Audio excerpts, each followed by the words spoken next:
ਸਤਿ ਸ਼੍ਰੀ ਅਕਾਲ ਜੀ। ਤੁਸੀਂ ਵੇਖ ਰਹੇ ਹੋ ਪੰਜਾਬ ਇਸ ਵੇਲੇ। ਮੈਂ ਹਾਂ ਦਿਵਿਆ ਨੇਜਾ। ਰੁਕ ਕਰਦੇ ਹਾਂ ਅੱਜ ਦੀ ਵੱਡੀਆਂ ਖਬਰਾਂ ਵੱਲ। ਸਭ ਤੋਂ ਪਹਿਲਾਂ ਗੱਲ ਕਰਾਂਗੇ ਚੋਣਾਂ ਦੀ। ਆਗਾਮੀ ਵਿਧਾਨ ਸਭਾ ਚੋਣਾਂ ਦੇ ਮੱਦੇਨਜ਼ਰ ਅੱਜ ਬਚਤ ਭਵਨ ਲੁਧਿਆਣਾ ਵਿਖੇ ਸਿਆਸੀ ਪਾਰਟੀਆਂ ਦੇ ਨੁਮਾਇੰਦਿਆਂ ਦੇ ਨਾਲ ਲੁਧਿਆਣਾ ਦੇ ਡੀਸੀ ਵਰਿੰਦਰ ਕੁਮਾਰ ਸ਼ਰਮਾ ਨੇ ਮੀਟਿੰਗ ਕੀਤੀ ਅਤੇ ਮੀਟਿੰਗ ਦੇ ਵਿੱਚ ਕਈ ਅਹਿਮ ਮੁੱਦਿਆਂ ਦੇ ਉੱਤੇ ਚਰਚਾ ਹੋਈ। ਕੀ ਕੁਝ ਖਾਸ ਗੱਲ ਹੋਈ ਇਸ ਮੀਟਿੰਗ ਦੇ ਵਿੱਚ, ਕਿਹੜੇ-ਕਿਹੜੇ ਮੁੱਦਿਆਂ ਨੂੰ ਲੈ ਕੇ ਆਵਾਜ਼ ਚੱਕੀ, ਆਓ ਵਿਖਾਉਂਦੇ ਹਾਂ। इस प्रोसेस के बाद जो इस बार कुछ खास चेंजेस हुए ने वो ਤੁਹਾਡੇ ਨਾਲ ਸਾਂਝੇ ਕਰਨੇ ਬਣਦੇ ਨੇ। ਪਹਿਲੀ ਗੱਲ ਤਾਂ ਇਹ ਹੈ ਕਿ ਕੋਵਿਡ ਦੀਆਂ ਜਿਹੜੀਆਂ ਪ੍ਰੈਜ਼ੈਂਟ ਰਿਸਟ੍ਰਿਕਸ਼ਨਸ ਨੇ ਉਹ 15 ਜਨਵਰੀ ਤੱਕ ਲਾਗੂ ਨੇ।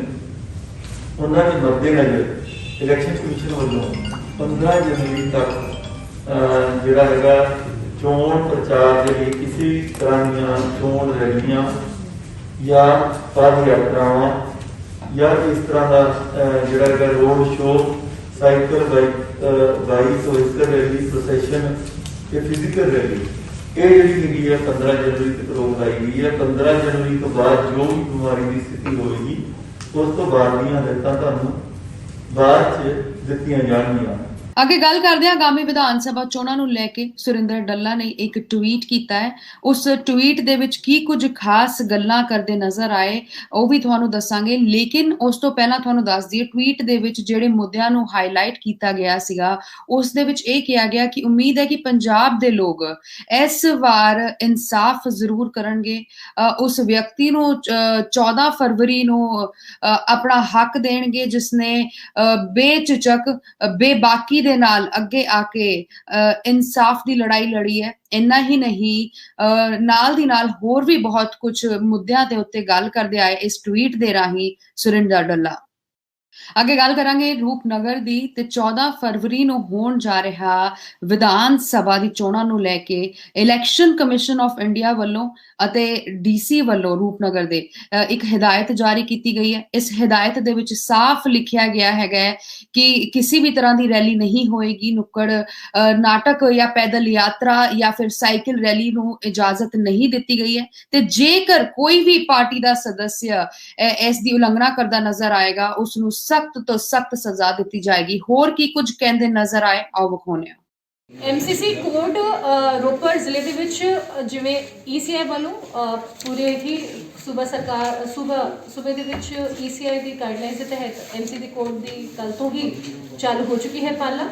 ਰੋਪੜ ਜ਼ਿਲ੍ਹੇ ਦੇ ਵਿੱਚ ਵੀ ਇਹ ਐਮਸੀਸੀ ਕੋਡ ਲਾਗੂ ਹੋ ਚੁੱਕਿਆ ਹੈਗਾ, ਜਿਸ ਦੀ ਪਾਲਣਾ ਦੇ ਤਹਿਤ ਅਸੀਂ ਸਾਰੇ ਹੀ ਅੱਜ ਪੋਲੀਟੀਕਲ ਪਾਰਟੀਆਂ ਨਾਲ ਮੀਟਿੰਗ ਕੀਤੀ ਗਈ ਸੀਗੀ ਔਰ ਉਹਨਾਂ ਨੂੰ ਜਿਹੜੇ ਕੋਵਿਡ ਦੇ ਮੱਦੇਨਜ਼ਰ ਈਸੀਆਈ ਦੀ ਹੁਣ ਐਮਸੀ ਦੀ ਗਾਈਡਲਾਈਨਸ ਦੇ ਤਹਿਤ ਨਵੀਂ ਇੰਸਟਰਕਸ਼ਨ ਜਾਰੀ ਕੀਤੀ ਗਈ ਹੈਗੀ ਆ, ਉਹਨਾਂ ਦੇ ਵਾਸਤੇ ਉਹਨਾਂ ਨੂੰ ਜਾਣੂ ਕਰਾਇਆ ਗਿਆ ਸੀਗਾ ਤੇ ਸਖਤਾਈ ਨਾਲ ਇਸ ਨੂੰ ਅੱਗੇ ਪਾਲਣਾ ਕਰਨ ਵਾਸਤੇ ਵੀ ਹਿਦਾਇਤ ਦਿੱਤੀ ਗਈ ਸੀ।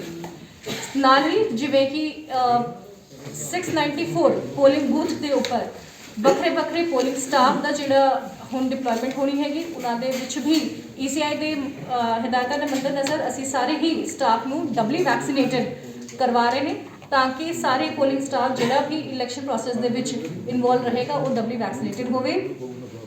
आगे इस वेले बहुत ज़्यादा जी इंपॉर्टेंट गल हैगी कि 15 जनवरी तक कोई भी फिजिकल रैली, कोई भी नुक्कड़ नाटक, कोई भी पद यात्रा, cycle rally, bike rally, physical rally allowed नहीं होगी, जिस दे बारे सारी पॉलिटिकल पार्टीज नूं बहुत ही सख्ती नाल हिदायतां दे दित्ती गई हैगियां। वाइटल रोल जिहड़ा हैगा वो पुलिस महकमे का हुंदा हैगा, पुलिस एडमिनिस्ट्रेशन का हुंदा। ਇਹਦੇ ਵਿੱਚ ਮੈਂ ਆਪ ਜੀ ਨੂੰ ਸਾਰਿਆਂ ਨੂੰ ਦੱਸਣਾ ਚਾਹਾਂਗਾ ਵੀ ਪਿਛਲੀ ਵਾਰ ਤੋਂ ਆਪਾਂ ਸਾਡੀ ਚੌਕਸੀ ਇਸ ਵਾਰ ਬਹੁਤ ਜ਼ਿਆਦਾ ਹੋਏਗੀ। ਸਾਡੀ ਜਿਹੜੀ ਆਪਾਂ ਸੈਂਟਰਲ ਪੈਰਾਮਿਲਟਰੀ ਫੋਰਸ ਦੀ ਡਿਮਾਂਡ ਹੈਗੀ ਹੈ ਉਹ ਵੀ ਕਾਫੀ ਜ਼ਿਆਦਾ ਵੱਧ ਹੈਗੀ ਹੈ ਐਜ਼ ਕੰਪੇਅਰ ਟੂ ਜੋ ਪਿਛਲੀ ਵਾਰੀ ਸੀਗਾ। 10 ਤਰੀਕ ਤੋਂ first batch of paramilitary force ਜਿਹੜੀ ਹੈ ਉਹ ਇੰਡਕਸ਼ਨ ਵੀ ਸ਼ੁਰੂ ਹੋ ਜਾਏਗੀ ਔਰ ਸਾਨੂੰ ਉਮੀਦ ਹੈ ਵੀ ਇਸ ਵਾਰ ਬਹੁਤ ਜ਼ਿਆਦਾ ਪੈਰਾਮਿਲਟਰੀ ਫੋਰਸ ਅਸੀਂ ਡਿਪਲੋਏ ਕਰਾਂਗੇ। ਅਸੀਂ ਇਸ ਟਾਈਮ ਤੱਕ ਵਲਨਰੇਬਿਲਿਟੀ ਮੈਪਿੰਗ ਤੇ criticality mapping complete initial exercise complete ਕਰ ਚੁੱਕੇ ਹਾਂ। ਆਬਜ਼ਰਵਰਸ ਦੇ ਆਉਣ ਤੋਂ ਬਾਅਦ ਇਹ ਜਿਹੜਾ ਹੈਗਾ ਇਹ ਦੁਬਾਰਾ ਤੋਂ ਰਿਵਾਈਜ਼ ਕੀਤੀ ਜਾਏਗੀ ਔਰ ਉਸ ਤੋਂ ਬਾਅਦ ਡਿਪਲੋਇਮੈਂਟ ਹੋਏਗੀ। मैं इतने एक चीज़ स्पैशली दसना चाहवागा भी जो पिछली बारी जो नाके से जो इंटरस्टेट नाके पॉइंट्स है पिछली बारी 17 लगे थे, इस बार इसे आइडेंटिफाई करके असी 24 लगाए हैं। ਅੱਗੇ ਗੱਲ ਕਰਾਂਗੇ ਆਪ ਦੇ ਕਨਵੀਨਰ ਅਰਵਿੰਦ ਕੇਜਰੀਵਾਲ ਦੀ, ਜਿਨ੍ਹਾਂ ਨੇ ਲਾਈਵ ਹੋ ਕੇ ਜਨਤਾ ਦੇ ਸਾਹਮਣੇ ਚੋਣਾਂ ਨੂੰ ਲੈ ਕੇ ਇੱਕ ਅਪੀਲ ਕੀਤੀ ਹੈ। ਜਿੱਥੇ ਅੱਜ ਦੇ ਸਮੇਂ ਦੇ ਵਿੱਚ ਹਰ ਕੋਈ ਇਹੀ ਕੋਸ਼ਿਸ਼ ਕਰ ਰਿਹਾ ਹੈ ਕਿ ਆਨਲਾਈਨ ਆ ਕੇ ਜਨਤਾ ਨੂੰ ਇਸ ਤਰੀਕੇ ਦੀ ਅਪੀਲ ਕੀਤੀ ਜਾਏ ਕਿ ਸਹੀ ਪਾਰਟੀ ਚੁਣੀ ਜਾਏ, ਬਦਲਾਵ ਚੁਣਿਆ ਜਾਏ। ਇਹੀ ਗੱਲਾਂ ਕਹਿੰਦੇ ਨਜ਼ਰ ਆਏ ਅੱਜ ਅਰਵਿੰਦ केजरीवाल भी अपने ऑनलाइन लाइव के जरिए। आओ विखाने आ। मैं उम्मीद करता हूँ आप सब लोग बहुत खुश हैं, बहुत स्वस्थ हैं और आने वाले चुनाव के लिए तैयार हैं। चुनाव आयोग ने 5 राज्यों में चुनावों की घोषणा कर दी है। आम आदमी पार्टी के लिए चुनाव सत्ता पाने का एक साधन नहीं है। हमारे लिए ये एक पार्टी को बदल के दूसरी पार्टी का शासन लाने का जरिया नहीं है। पार्टियां बदलने से कुछ नहीं होगा। 70 साल हो गए पार्टियां बदलते बदलते, कुछ बदला? सब कुछ वैसा का वैसा है। हमें सिस्टम बदलना है, सिस्टम बदलना होगा, पूरा का पूरा सिस्टम बदलना होगा। आम आदमी पार्टी के लिए चुनाव देश और समाज में परिवर्तन करने का एक जरिया है। हमारे लिए चुनाव बदलाव लाने का एक मौका है। आप जब चुनाव प्रचार के लिए निकलो तो इस समझ और इस भाव के साथ निकलना कि आप देश में एक बड़े परिवर्तन के लिए काम कर रहे हो। आप चुनाव प्रचार नहीं, देशभक्ति का काम कर रहे हो। इस चुनाव के जरिए आपका मकसद एक पार्टी बदल के दूसरी पार्टी सत्ता में लाना नहीं है, बल्कि आपका मकसद है भ्रष्ट व्यवस्था को उखाड़ के एक ईमानदार व्यवस्था लागू करना। दिल्ली में आम आदमी पार्टी की सरकार ने यह साबित कर दिया कि बदलाव संभव है, चेंज इज पॉसिबल, परिवर्तन हो सकता है। आज तक इन पार्टियों ने हमें हमेशा ये बताया कि सरकार चलाना बड़ा मुश्किल काम है, सरकार चलाने में थोड़ी बहुत बेईमानी करनी पड़ती है। आम आदमी पार्टी की सरकार ने यह साबित कर दिया कि सरकारें ईमानदारी से भी चल सकती हैं। ਜਿੱਦਾਂ ਹੀ ਚੋਣਾਂ ਦਾ ਸਮਾਂ ਨਜ਼ਦੀਕ ਆਉਂਦਾ ਜਾ ਰਿਹਾ ਹੈ, ਉਦਾਂ ਹੀ ਬਿਆਨਬਾਜ਼ੀਆਂ ਦਾ ਦੌਰ ਵੀ ਤੇਜ਼ੀ ਨਾਲ ਆਪਣੇ ਰੰਗ ਬਦਲਦਾ ਨਜ਼ਰ ਆ ਰਿਹਾ ਹੈ। ਫਿਲਹਾਲ ਗੱਲ ਕਰ ਰਹੇ ਹੈਗੇ ਆ ਆਉਣ ਵਾਲੀ ਚੋਣਾਂ ਨੂੰ ਲੈ ਕੇ ਅਕਾਲੀ ਦਲ ਦੇ ਆਗੂ ਡਾਕਟਰ ਦਲਜੀਤ ਸਿੰਘ ਚੀਮਾ ਦੀ, ਜਿਨ੍ਹਾਂ ਨੇ ਇੱਕ ਵਾਰ ਫੇਰ ਅਰਵਿੰਦ ਕੇਜਰੀਵਾਲ ਦੇ ਉੱਤੇ ਕਈ ਗੰਭੀਰ ਆਰੋਪ ਲਗਾਏ ਨੇ। ਕੀ ਕੁਝ ਕਹਿੰਦੇ ਨਜ਼ਰ ਆਏ ਡਾਕਟਰ ਦਲਜੀਤ ਚੀਮਾ, ਆਓ ਵਿਖਾਉਂਦੇ ਆ। ਆਮ ਆਦਮੀ ਪਾਰਟੀ ਨੇ ਅੱਜ ਪਟਿਆਲਾ ਦਿਹਾਤੀ ਦੇ ਵਿੱਚ ਸਵੇਰੇ ਅਖਬਾਰਾਂ ਦੇ ਵਿੱਚ ਕੁਝ ਪੈਂਪਲੇਟ ਪਾਏ ਆ ਜਿਹੜੇ ਇਲੈਕਸ਼ਨ ਕਮਿਸ਼ਨ ਦੀਆਂ ਹਦਾਇਤਾਂ ਦੀ ਉਲੰਘਣਾ, ਕਿਉਂਕਿ ਇਹਦੇ ਵਿੱਚ ਝਾੜੂ ਨੂੰ ਵੋਟਾਂ ਪਾਉਣ ਦੀ ਅਪੀਲ ਕੀਤੀ ਹੈ, ਪਰ ਥੱਲੇ ਕਿਤੇ ਵੱਲੋਂ ਜਾਰੀ ਹੋਇਆ ਉਹ ਇਹਦੇ ਵਿੱਚੋਂ ਮਿਸਿੰਗ ਹੈ। ਔਰ ਬੜੀ ਹੈਰਾਨੀ ਹੁੰਦੀ ਹੈ ਕਿ ਆਮ ਆਦਮੀ ਪਾਰਟੀ ਕਿੰਨੀ ਸ਼ਾਤਰ ਪਾਰਟੀ ਹੈ। ਹੁਣ ਪੰਜਾਬ ਦੇ ਵਿੱਚ ਇਹਨਾਂ ਦੇ ਵਲੰਟੀਅਰਾਂ ਨੇ ਕੇਜਰੀਵਾਲ ਤੇ ਇਹਦੇ ਸਾਥੀਆਂ ਦੇ ਉੱਤੇ ਟਿਕਟਾਂ ਨੂੰ ਵੰਡਣ ਦੇ, ਵੇਚਣ ਦੇ ਦੋਸ਼ ਲੱਗੇ। ਹੁਣ ਇਹਨਾਂ ਨੇ ਵੋਟਰਾਂ ਨੂੰ ਕਹਿਣਾ ਸ਼ੁਰੂ ਕਰ ਦਿੱਤਾ ਹੈ ਕਿ ਤੁਸੀਂ ਸਾਰੀਆਂ ਪਾਰਟੀਆਂ ਤੋਂ ਪੈਸੇ ਲਓ ਪਰ ਵੋਟ ਝਾੜੂ ਪਾਓ। ਮਤਲਬ ਕਰਪਸ਼ਨ ਇਸ਼ੂ ਨਾ ਰਵੇ, ਉਹਨੂੰ ਢੱਕਣ ਵਾਸਤੇ, ਅਟੈਂਸ਼ਨ ਡਿਵਰਟ ਕਰਨ ਵਾਸਤੇ ਇਹ ਕੰਮ ਸ਼ੁਰੂ ਕਰਤਾ। ਦੂਜੀ ਐਲੀਗੇਸ਼ਨ ਲੱਗਦੀ ਕੇਜਰੀਵਾਲ ਸਾਹਿਬ ਦੇ ਉੱਤੇ ਕਿ ਝੂਠੀਆਂ ਸਹੁੰਆਂ ਖਾ ਕੇ ਮੁੱਕਰ ਜਾਂਦੇ। ਇਹਦੇ 'ਚ ਲੋਕਾਂ ਨੂੰ ਕਿਹਾ ਕਿ ਜੇ ਲੋੜ ਪਵੇ ਤੇ ਝੂਠੀ ਸਹੁੰ ਖਾ ਲਓ, ਅੰਦਰੋਂ ਜਿਹੜੀ ਹੈ ਸੱਚੇ ਰਹੋ ਤੇ ਉੱਤੋਂ ਝੂਠੀ ਸਹੁੰ ਗੁਰੂ ਮਹਾਰਾਜ ਦੀ ਖਾ ਲਓ। ਇਹ ਕੇਜਰੀਵਾਲ ਸਾਹਿਬ, ਪੰਜਾਬ ਦਾ ਕਲਚਰ ਨਹੀਂ ਹੈ ਝੂਠੀਆਂ ਸਹੁੰਆਂ ਖਾਣੀਆਂ। ਔਰ ਇਸ ਤਰ੍ਹਾਂ ਲੋਕਾਂ ਨੂੰ, ਸਾਰੇ ਪੰਜਾਬ ਦੇ ਲੋਕਾਂ ਨੂੰ ਭ੍ਰਿਸ਼ਟ ਨਾ ਲੇਬਲ ਕਰੋ ਕਿ ਸਾਰੇ ਵੋਟਰ ਪੈਸੇ ਲੈਂਦੇ ਆ। ਟਿਕਟਾਂ ਵੰਡਣ ਦੇ ਤੁਹਾਡੇ ਤੇ, ਵੇਚਣ ਦੇ ਦੋਸ਼ ਲੱਗੇ ਆ, ਉਹਦਾ ਜਵਾਬ ਦਿਓ। ਝੂਠੀਆਂ ਸਹੁੰਆਂ ਦੇ ਤੁਹਾਡੇ ਤੇ ਦੋਸ਼ ਲੱਗੇ ਆ, ਉਹਦਾ ਜਵਾਬ ਦਿਓ। ਇਲੈਕਸ਼ਨ ਕਮਿਸ਼ਨ ਨੂੰ ਇਹਦਾ ਗੰਭੀਰਤਾ ਦੇ ਨਾਲ ਨੋਟਿਸ ਲੈਣਾ ਚਾਹੀਦਾ। ਅੱਗੇ ਗੱਲ ਕਰਾਂਗੇ ਪੀਐਮ ਨਰਿੰਦਰ ਮੋਦੀ ਦੀ, ਜਿਨ੍ਹਾਂ ਨੇ ਅੱਜ ਟਵੀਟ ਕੀਤਾ ਹੈ ਤੇ ਐਲਾਨ ਕੀਤਾ ਹੈ ਕਿ ਸਿੱਖਾਂ ਦੇ 10ਵੇਂ ਗੁਰੂ ਗੋਬਿੰਦ ਸਿੰਘ ਦੇ ਚਾਰੋਂ ਸਾਹਿਬਜ਼ਾਦਿਆਂ ਨੂੰ ਸ਼ਰਧਾਂਜਲੀ ਦੇਣ ਲਈ ਇਸ ਸਾਲ ਤੋਂ 26 ਦਸੰਬਰ ਨੂੰ ਵੀਰ ਬਾਲ ਦਿਵਸ ਮਨਾਇਆ ਜਾਏਗਾ। ਤੇ ਟਵੀਟ ਦੇ ਰਾਹੀਂ ਹੋਰ ਵੀ ਕਈ ਕੁਝ ਕਹਿੰਦੇ ਨਜ਼ਰ ਆਏ, ਕਈ ਗੱਲਾਂ ਕਰਦੇ ਨਜ਼ਰ ਆਏ ਪੀਐਮ ਨਰਿੰਦਰ ਮੋਦੀ। ਆਓ ਵਿਖਾਉਂਦੇ ਆ।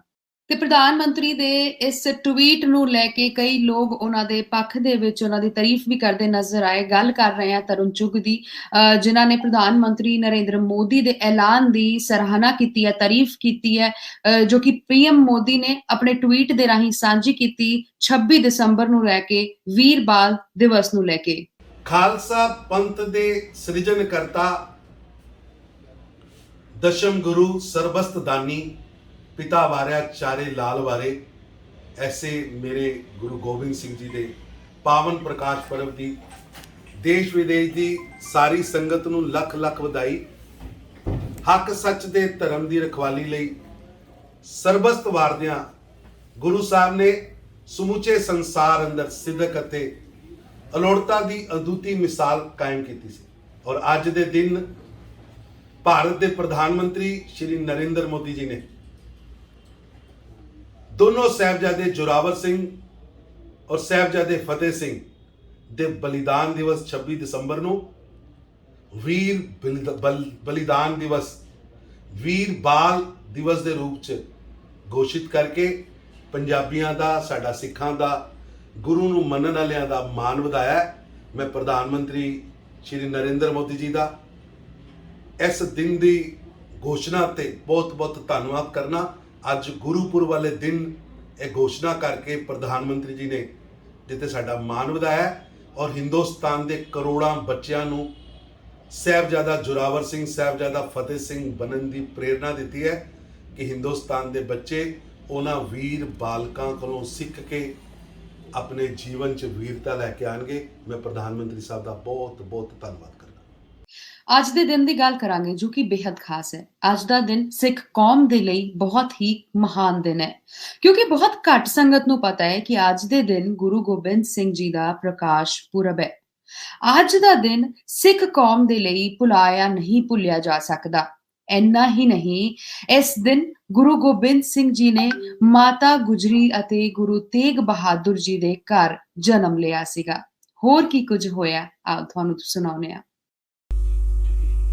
ਵਾਹਿਗੁਰੂ ਜੀ ਕਾ ਖਾਲਸਾ, ਵਾਹਿਗੁਰੂ ਜੀ ਕੀ ਫਤਿਹ। ਦੀਨ ਦੁਨੀਆ ਦੇ ਵਾਲੀ ਧੰਨ ਧੰਨ ਸਾਹਿਬ ਸ੍ਰੀ ਗੁਰੂ ਗੋਬਿੰਦ ਸਿੰਘ ਪਾਤਸ਼ਾਹ ਜੀ ਦਾ ਪ੍ਰਕਾਸ਼ ਪੁਰਬ ਸਮੁੱਚਾ ਸਿੱਖ ਜਗਤ ਮਨਾ ਰਿਹਾ ਔਰ ਇਸ ਮਹਾਨ ਧੰਨ ਗੁਰੂ ਗੋਬਿੰਦ ਸਿੰਘ ਪਾਤਸ਼ਾਹ ਜੀ ਦੇ ਪ੍ਰਕਾਸ਼ ਪੁਰਬ ਦੀਆਂ ਸਮੁੱਚੇ ਸਿੱਖ ਜਗਤ ਨੂੰ, ਗੁਰੂ ਨਾਨਕ ਨਾਮ ਲੇਵਾ ਸਿੱਖ ਸੰਗਤਾਂ ਨੂੰ, ਗੁਰੂ ਖਾਲਸਾ ਪੰਥ ਨੂੰ ਬਹੁਤ ਬਹੁਤ ਬਹੁਤ ਬਹੁਤ ਮੁਬਾਰਕਾਂ, ਵਧਾਈਆਂ।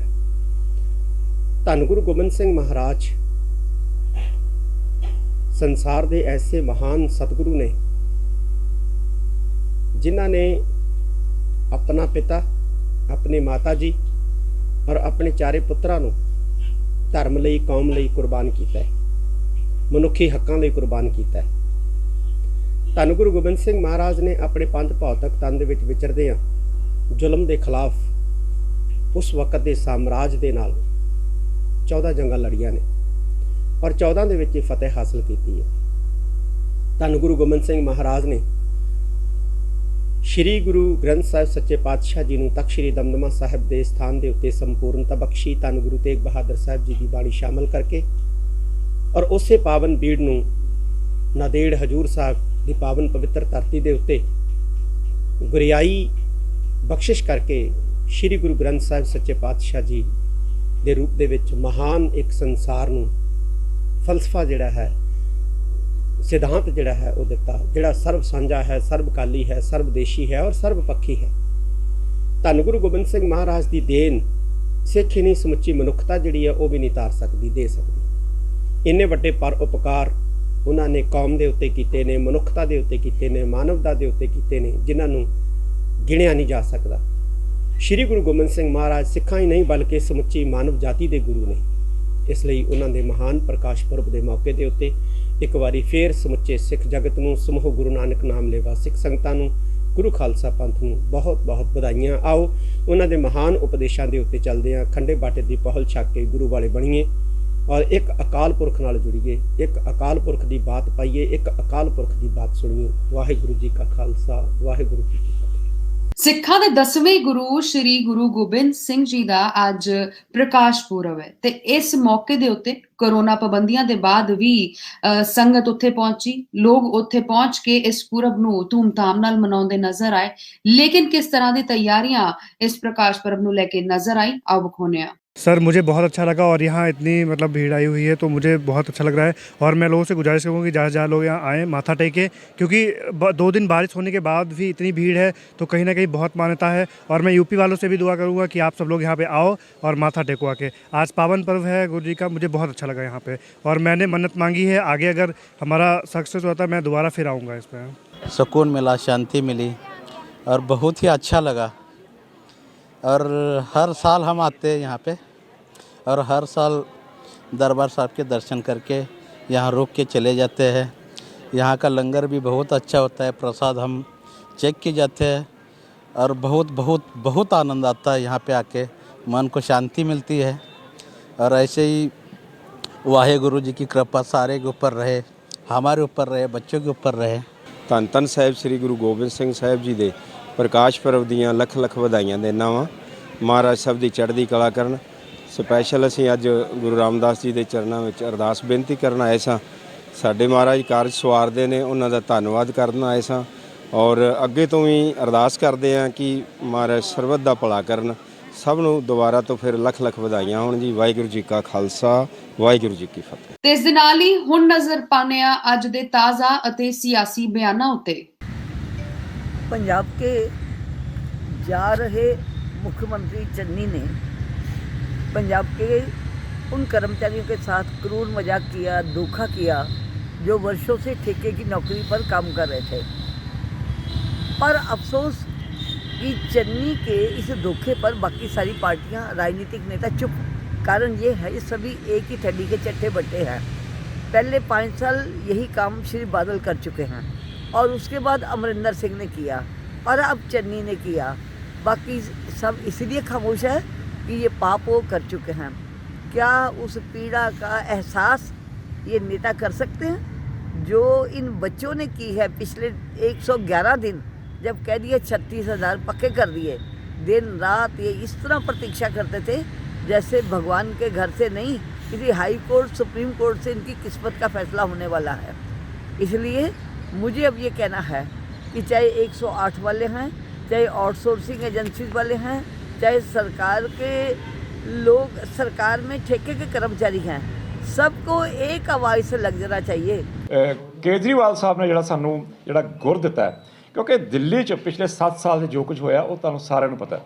ਲਾਸਟ ਇਲੈਕਸ਼ਨ 'ਚ ਉਹਨਾਂ ਨੇ ਇੱਕੋ ਗੱਲ ਕਹੀ ਸੀ ਦਿੱਲੀ ਦੇ ਲੋਕਾਂ ਨੂੰ ਕਿ ਜੇ ਮੇਰੇ ਕੰਮ ਤੋਂ ਖੁਸ਼ ਹੋ ਤਾਂ ਮੈਨੂੰ ਵੋਟ ਪਾਇਓ, ਜੇ ਨਹੀਂ ਖੁਸ਼ ਤਾਂ ਨਾ ਪਾਇਓ। ਕਾਂਗਰਸ ਕਹਿੰਦੀ ਦਿੱਲੀ ਮਾਡਲ ਦਾ ਖੇਲ ਹੈ ਤੇ ਪੰਜਾਬ ਕਿਤੇ ਕਾਂਗਰਸ ਦੇ ਕਹਿਣ ਨਾਲ ਕੀ ਹੁੰਦਾ ਸਰ? ਦਿੱਲੀ ਜਾ ਕੇ ਪਤਾ ਕਰੋ, ਦਿੱਲੀ ਜਾ ਕੇ ਲੋਕਾਂ ਨੂੰ ਜਿਹੜੀਆਂ ਸੁੱਖ ਸਹੂਲਤਾਂ ਮਿਲਦੀਆਂ ਉਹਨਾਂ ਵੱਲ ਦੇਖੋ। ਇਹ ਕਹਿਣ ਨਾਲ ਕੁਝ ਨਹੀਂ ਹੁੰਦਾ। ਨਹੀਂ ਕਾਂਗਰਸ ਆਪ ਕਿਹੜੀ ਚੀਜ਼ 'ਚ ਪਾਸ ਹੈ ਜਰਾ ਮੈਨੂੰ ਇਹ ਦੱਸ ਦਿਓ। ਮੈਂ ਕਹਿੰਦਾ ਕਿ ਅਕਾਲੀ ਦਲ ਇਸ ਪੋਜੀਸ਼ਨ 'ਚ ਹੈਗਾ ਕਿ ਉਹ ਕੋਈ ਕਿਸੇ ਚੀਜ਼ ਦਾ ਨੋਟਿਸ ਲੈ ਸਕੇ, ਨਹੀਂ। ਦੂਸਰੀ ਗੱਲ, ਜਿਹੜਾ ਉਹ ਪੰਫਲੇਟ ਦੀ ਤੁਸੀਂ ਗੱਲ ਕਰਦੇ ਹੋ, ਮੈਂ ਖੁਦ ਅੱਜ ਵੇਖ ਕੇ ਆਇਆ, ਸਵੇਰੇ ਇੰਟਰਵਿਊ ਆ ਰਹੀ ਸੀਗੀ, ਉਸ ਪੰਫਲੇਟ ਦੇ ਵਿੱਚ ਕੋਈ ਵੀ ਚੀਜ਼ ਗਲਤ ਨਹੀਂ ਹੈ। ਬਿਲਕੁਲ ਕੋਈ ਅਣਦੇਖੀ ਨਹੀਂ ਹੋ ਰਹੀ। 2 ਦਿਨਾਂ ਤੱਕ ਤੁਹਾਨੂੰ ਗੱਲ ਪਤਾ ਸਾਹਮਣੇ ਆ ਜਾਏਗੀ। ਉਸ ਦਾ ਜਿਹੜਾ ਕੰਟੈਂਟਸ ਹੈਗੇ ਆ ਉਸ ਪੰਫਲੇਟ ਦੇ, ਉਹ ਕੋਈ ਵੀ ਇਲੈਕਸ਼ਨ ਕਮਿਸ਼ਨ ਦੀ ਹਦੂਦ ਦੇ ਬਾਹਰ ਨਹੀਂ ਜਾ ਰਹੇ। ਕਹਿਣ ਨੂੰ ਤੇ ਬੜਾ ਕੁਝ ਕਿਹਾ ਜਾ ਸਕਦਾ ਕਿ ਮੈਂ ਇੰਨੀ ਤਰੱਕੀ ਕੀਤੀ, ਮੈਂ ਇੰਨਾ ਫਲਾਂ ਕੀਤਾ, ਮੈਂ ਇੰਨਾ ਟਕਾਂ ਕੀਤਾ। ਮੈਨੂੰ ਇੱਕ ਗੱਲ ਦੱਸੋ ਜਿਹੜੀ ਮੈਂ ਵਿੱਚ ਕਰ ਰਿਹਾ ਸੀ, ਵਿੱਚ ਰਹਿ ਗਈ। ਤੁਸੀਂ ਦੇਖਿਆ ਹੈ ਕਿ ਕਾਂਗਰਸ ਦਾ ਕਿਹੜਾ ਕਦੀ ਇਹ ਵੀ ਹੋਇਆ ਅੱਜ ਤੱਕ CM ਕੈਂਡੀਡੇਟ 3 ਅਨਾਉਂਸ ਕੀਤੇ ਗਏ ਹੋਣ? ਇਹਦਾ ਮਤਲਬ ਕੀ ਹੈ? CM ਕੈਂਡੀਡੇਟ 3 ਅਨਾਉਂਸ ਦਾ ਮਤਲਬ ਹੈ ਜੇ ਇੱਕ ਨੂੰ ਕਰ ਦਿੱਤਾ ਤੇ ਬਾਕੀ ਜਿਹੜੇ ਰਹਿੰਦੇ ਖੁੰਦੇ ਹੈਗੇ ਆ ਉਹ ਵੀ ਟੁੱਟ ਜਾਣੇ। ਇਸ ਲਈ 3 ਅਨਾਉਂਸ ਕੀਤੇ ਗਏ, ਇਸ ਲਈ 3 ਕੈਂਡੀਡੇਟ ਦੱਸੇ ਗਏ। ਇਸ ਲਈ ਉਸ ਪਾਰਟੀ ਦੀ, ਅਸੀਂ ਕੋਈ ਵੀ ਪਾਰਟੀ, ਅਸੀਂ ਕਾਂਗਰਸ ਲੈ ਲਓ, ਅਸੀਂ ਅਕਾਲੀ ਲੈ ਲਓ, ਇਹਨਾਂ ਦੀ ਆਪਸ ਦੇ ਵਿੱਚ ਇੰਨੀ ਕੁ ਜ਼ਿਆਦਾ ਟੁੱਟ ਭੱਜ ਹੋ ਚੁੱਕੀ ਹੈ ਕਿ ਇਹ ਕਿਸੇ ਨੂੰ ਤੰਜ਼ ਕਸਣ ਦੇ ਜਾਂ ਕਿਸੇ ਦੇ ਉੱਤੇ ਬਲੇਮ ਰੱਖਣ ਦੇ ਕਾਬਲ ਹੀ ਨਹੀਂ। ਸੋ ਹੁਣ ਰਾਘਵ ਚੱਡਾ ਜੀ ਦੀ ਹੁਣੇ ਤੁਸੀਂ ਗੱਲ ਬਿਲਕੁਲ ਲੱਗਣੇ। ਰਾਘਵ ਚੱਡਾ ਜੀ ਨੇ, ਇਹਨਾਂ ਦੇ ਭਾਈ ਸਾਹਿਬ ਬੈਠੇ ਮੇਰੇ ਤੇ, ਇਹਨਾਂ ਨੇ ਹੁਣੇ ਗੱਲ ਕੀਤੀ ਜੀ ਰਾਘਵ ਚੱਡਾ ਦੇ ਉੱਤੇ ਬਲੇਮ ਲੱਗੇ ਆ ਸੀਟਾਂ ਦੇਣ ਦੇ। ਮੇਰੀ ਗੱਲ ਸੁਣੋ, ਜਿਸ ਬੰਦੇ ਨੂੰ ਤੁਸੀਂ ਟਿਕਟ ਨਹੀਂ ਦਿਓਗੇ MLA ਦੀ, ਉਹਨੇ ਕੰਮ ਕੀਤਾ ਹੋਏਗਾ ਮੰਨ ਲਓ 2 ਮਹੀਨੇ, 4 ਮਹੀਨੇ, 6 ਮਹੀਨੇ, ਤੇ ਉਹ ਤੁਹਾਡੇ ਨਾਲ ਲੜੇਗਾ ਹੀ ਲੜੇਗਾ। ਜਦੋਂ ਸਾਡੀ ਇੱਕ ਸਰਵੇ ਟੀਮ ਹੈ, ਆਪ ਦੀ ਇੱਕ ਸਰਵੇ ਟੀਮ ਹੈ ਜਿਹੜੀ ਕਿ ਸਰਵੇ ਕਰਦੀ ਹੈ ਕਿ ਤੁਸੀਂ ਇਲੈਕਸ਼ਨ ਜਿੱਤ ਸਕਦੇ ਹੋ ਕਿ ਨਹੀਂ ਜਿੱਤ ਸਕਦੇ, ਉਸ ਸਰਵੇ ਦੇ ਵਿੱਚ ਉਹ ਜਲੰਧਰ ਦੇ ਜਿਹੜੇ ਬੰਦੇ ਆਏ ਨੇ ਉਹ ਫੇਲੀਅਰ ਆਏ ਨੇ, ਉਹ ਕੰਪੀਟੈਂਟ ਨਹੀਂ ਹੈਗੇ। ਅਗਰ ਉਹ ਕੰਪੀਟੈਂਟ ਨਹੀਂ ਹੈਗੇ ਤੇ ਉਹਨਾਂ ਨੂੰ ਕਿਹਾ ਗਿਆ ਵੀ ਤੁਹਾਨੂੰ ਸੀਟ ਨਹੀਂ ਦੇਣੀ। ਅਸੀਂ ਕੋਈ ਆਪਣੇ ਬੰਦੇ ਹਰਾਣੇ ਥੋੜੀ ਹੈ। ਲਾਲੀ ਮਜੀਠੀਆ ਨੇ ਤੁਸੀਂ ਮਜੀਠੀਆ ਨੂੰ ਟਿਕਟ ਦੇ ਦਿੱਤੀ, ਜਿਹੜੇ ਵਾਰੀ ਹਾਰਿਆ ਉਹ ਹੈਗਾ ਵਾ, ਤੇ ਗੁਰਪ੍ਰੀਤ ਸੰਧੂ ਜਿਹੜਾ ਕਿ ਤੁਹਾਡਾ ਆਮ ਆਦਮੀ ਪਾਰਟੀ ਦੇ ਉੱਥੇ ਮਿਹਨਤ ਕੀਤੀ, ਲਾਲੀ ਮਜੀਠੀਆ ਜੀ ਦਾ ਐਰਕੀ ਸਰਵੇ ਰਿਪੋਰਟ ਪੋਜ਼ਿਟਿਵ ਆਈ ਹੈ। ਤੁਹਾਡੇ ਵਲੰਟੀਅਰ ਹੀ ਕਹਿ ਰਹੇ ਨੇ ਵੀ ਦੇਖੋ ਜਦੋਂ ਟਿਕਟ ਕਿਸੇ ਨੂੰ ਮਿਲਦੀ, ਉਹਨਾਂ ਨੂੰ ਮਨਜ਼ੂਰ ਨਹੀਂ, ਜਦੋਂ ਕਿਸੇ ਨੂੰ ਟਿਕਟ ਮਿਲਦੀ ਹੈ ਇੱਕ ਵਾਰੀ ਤਾਂ ਹਲਚਲ ਹੁੰਦੀ ਹੈ, ਪਰ ਹੁਣ ਸਾਰੇ ਸੈੱਟ ਹੋ ਗਏ ਆ, ਸਾਰੇ ਜਿਹੜੇ ਪੂਰੀ ਵਲੰਟੀਅਰ ਪੂਰੇ ਨਾਲ ਨੇ ਇਸ ਵੇਲੇ। ਲਾਲੀ ਮਜੀਠੀਆ ਜੀ ਮਜੀਠੀਆ ਦੀ ਸੀਟ ਵੀ ਜ਼ਰੂਰ ਜਿੱਤਣਗੇ। ਤੇ ਪੰਜਾਬ ਇਸ ਵੇਲੇ ਦੇ ਵਿੱਚ ਫਿਲਹਾਲ ਇੰਨਾ ਹੀ। ਮੈਨੂੰ ਦਿਓ ਇਜਾਜ਼ਤ, ਫੇਰ ਹਾਜ਼ਰ ਹੋਵਾਂਗੇ ਕੁਝ ਨਵੀਂ ਖਬਰਾਂ ਦੇ ਨਾਲ। ਸਤਿ ਸ਼੍ਰੀ ਅਕਾਲ।